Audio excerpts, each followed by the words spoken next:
Hey Nate, it's Albert here.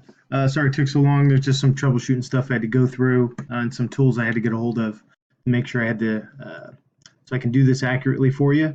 Okay. All right. So I did do an opt-in. As you can see in the background, I got the counter going. I filled out the pop-up for the reminders.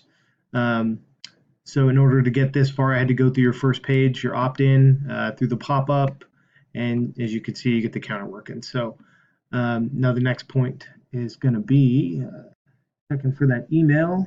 See if I get any responses. Let me see here. I don't see any responses for text messages yet. So,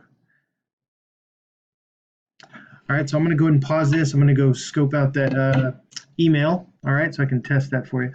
So I can just make sure it went through. Okay. Hop rep.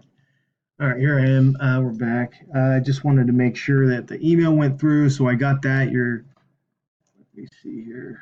I'm just looking through your automation process.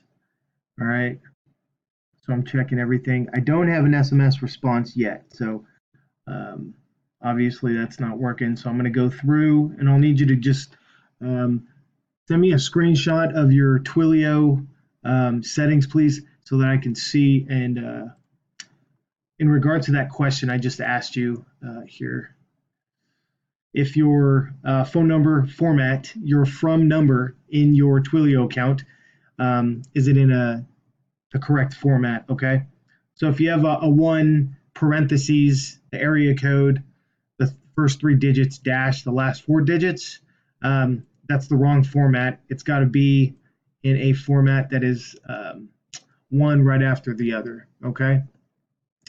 And I will show you.